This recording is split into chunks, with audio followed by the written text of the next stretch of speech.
I want all immigrants to totally not care about that because they're fleeing death, violence, abject poverty. Don't listen to what Kamala has to say on that.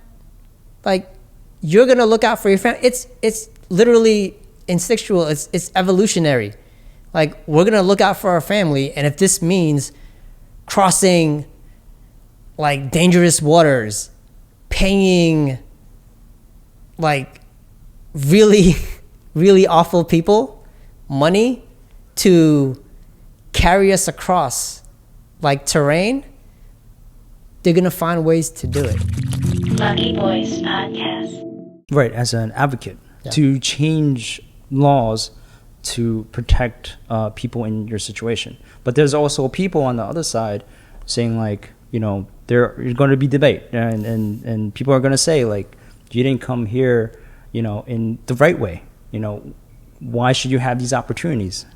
That's fair, right? I also think that is devoid of empathy. And for my story in particular, fine, you want me to come the right way? What are you going to tell the 6-year-old kid, right? So are you going to tell them, like, don't listen to your parents, just stay back in the Philippines and like, wait?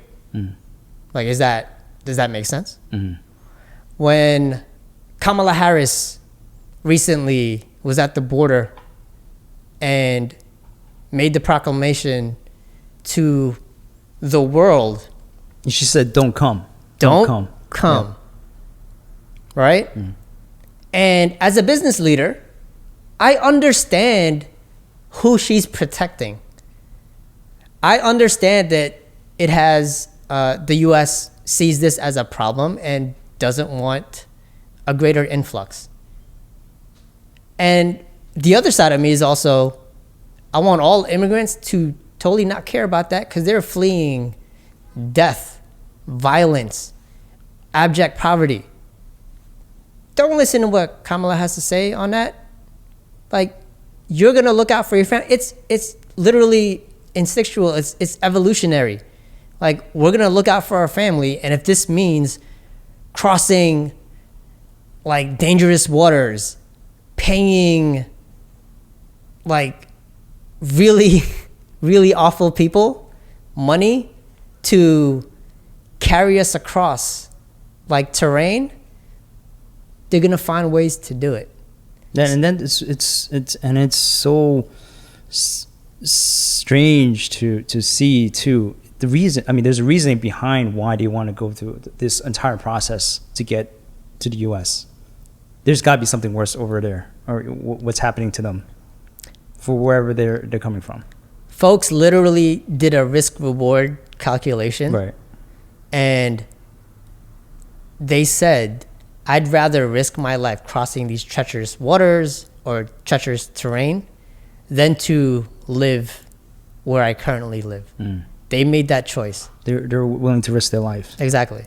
Because it would be worse there. And I think when people say, you know, why don't you just wait in line? Like, one, that's devoid of that empathy, of that understanding of how much suffering there is outside of this country. And we already have tons of suffering in this country. And the other thing too is, you know, these lines aren't like miles long, they're decades long. For countries like Jamaica, Mexico, and the Philippines, that line is decades long, right? And what do you want folks to do? Totally like pause their lives and like, or give up? Like, you wouldn't want that for your own family. That doesn't make any sense. And where I think that there's middle ground here is actually on the economic front. So I've presented at the U.S. Chamber of Commerce back in 2016, where, you know, I was pretty visible in the immigrant rights activist field, and you know that tends to be a very conservative space, the U.S. Chamber of Commerce.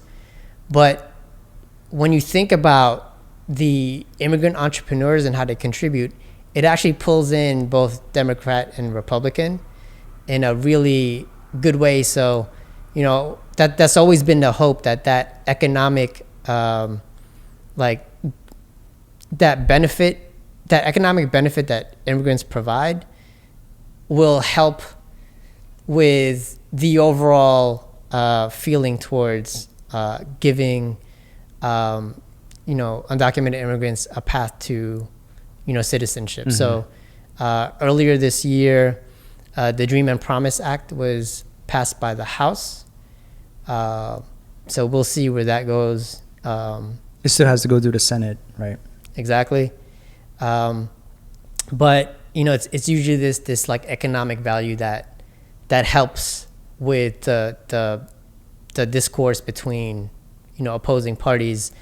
And when we think about tax season, it was extended this year, like filing deadlines, but back in 2017, about $28 billion was paid by undocumented immigrants, and about 10 billion of that went to state and local funds. So when you're enjoying your public schools, just know that some undocumented immigrants were responsible for that, and they can't even get the benefit of what their taxes pay for, like unemployment benefits. So you're welcome, America.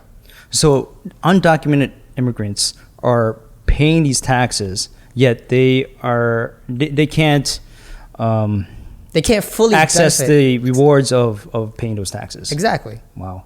So as a citizen, you're there's a balance. Yeah, right. So you're paying for stuff that you get out. So Social Security, your public schools, right?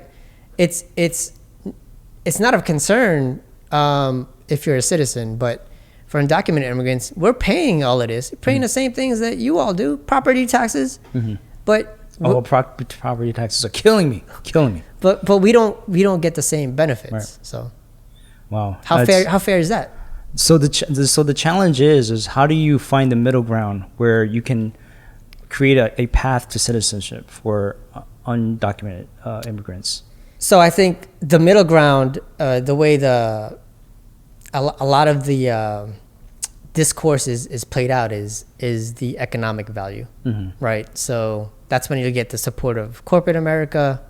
There's been a large focus on DACA recipients, so folks who were of a certain age came here of a certain age and were given through Obama's executive order, were given temporary work authorization that they have to renew, and protection from deportation, right?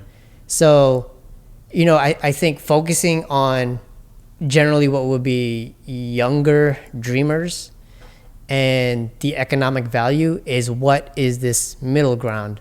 But that excludes so many people. It excludes a lot of folks who, just like other American citizens, may not be able to work. Maybe they're disabled. What do you do? Like, again, do you throw people away?